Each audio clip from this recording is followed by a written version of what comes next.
Thank you, Mr. Speaker, and thank the honourable member for his question.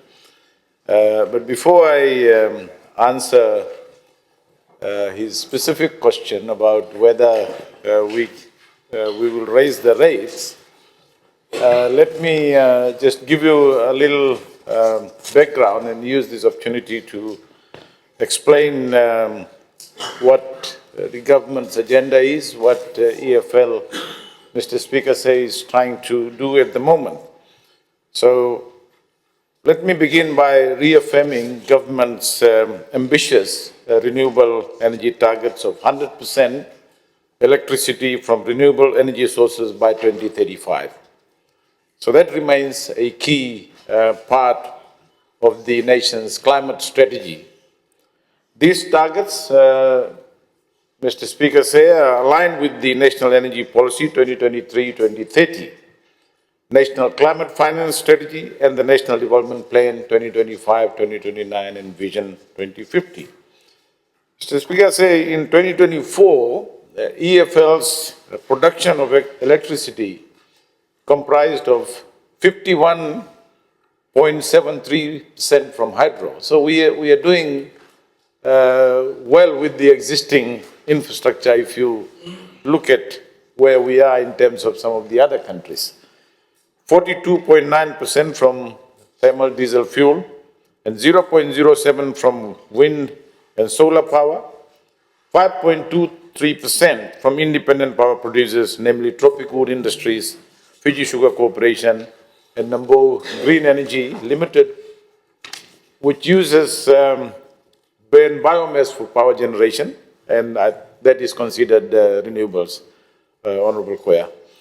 At the outset, Mr. Speaker, I wish to clarify that the FCCC serves as the independent regulator for electricity tariffs charged to EFL's customers.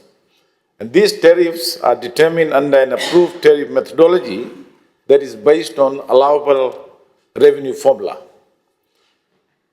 It is also important to note, Mr. Speaker, that the feed-in tariffs offered to independent power producers are not regulated by FCCC.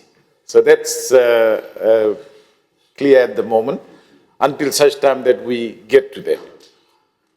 The EFL, on the other hand, applies the same allowable revenue-based methodology when determining the feed-in tariffs for IPPs.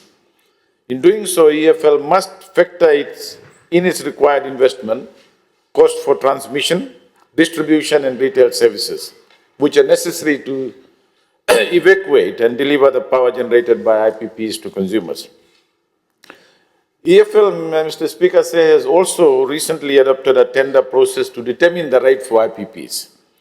And I think this competitive approach allows market forces to drive the pricing, ensuring that the outcomes remain sustainable and equitable for both EFL and the independent power producers. So within this framework, Mr. Speaker, the prospective IPPs are expected to undertake their own financial assessments to determine whether the feed-in tariffs provide a viable return on investment. EFL then finalizes the arrangements through commercial negotiations consistent with the approved methodology and in line with system requirements.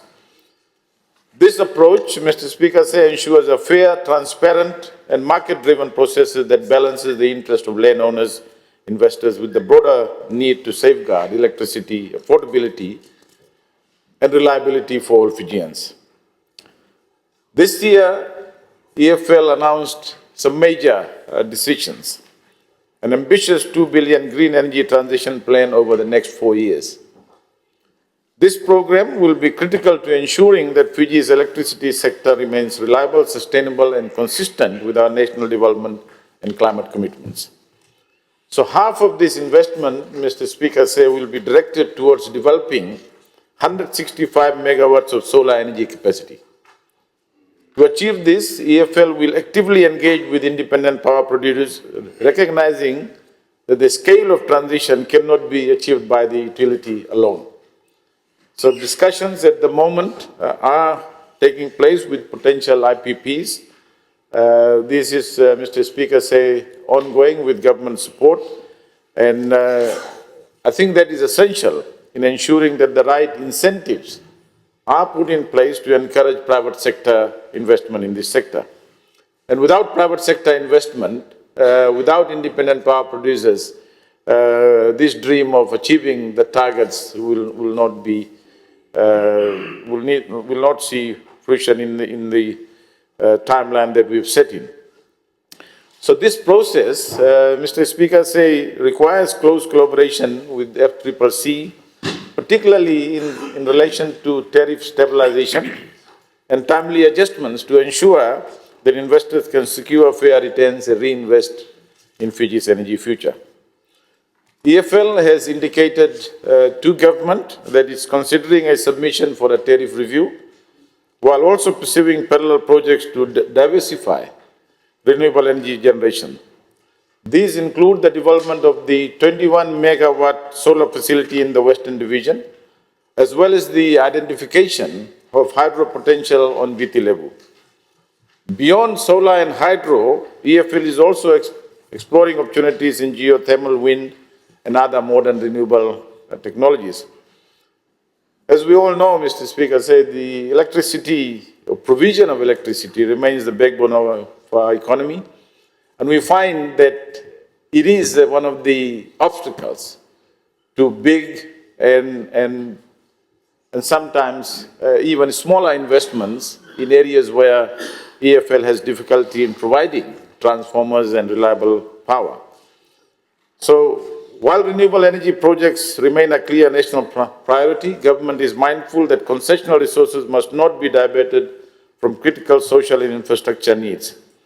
EFL is therefore encouraged to actively pursue alternative financing options, including market-based instruments, greater participation of independent power producers, and blended finance structures.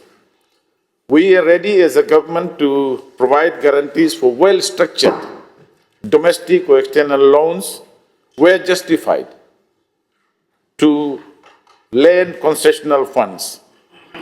However, all borrowing must be undertaken prudently and within our existing debt management framework and within our fiscal strategy.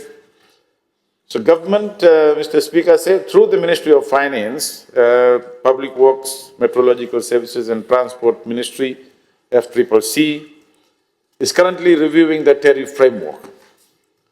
And the purpose of this review, Mr. Speaker, is to strike a balance ensuring financial viability for landowners and investors, while also safeguarding electricity tariffs for households and businesses. With respect to EFL's power purchase rates, these are determined through a transparent process that considers three key factors: cost of generation and system integration, viability for investors, and long-term security. Mr. Speaker, I want to ensure, or government wants to ensure, that the importance of landowner-led renewable energy projects is always considered carefully. And therefore, we are exploring support measures for landowner groups, including concessional financing, capacity building, and public-private partnerships, so that their participation is not solely dependent on higher feed rates. Because if we leave it to just higher feed rates, their participation would be very minimal. So, Mr. Speaker, in short answer to, after this long explanation, is that the rate for independent power producers must follow a proper market pricing strategy, and that's what EFL is put in place. And I think what we have put in place now, as part of a government strategy, is going to work, and we will have a lot of investments coming through. Thank you, Mr. Speaker.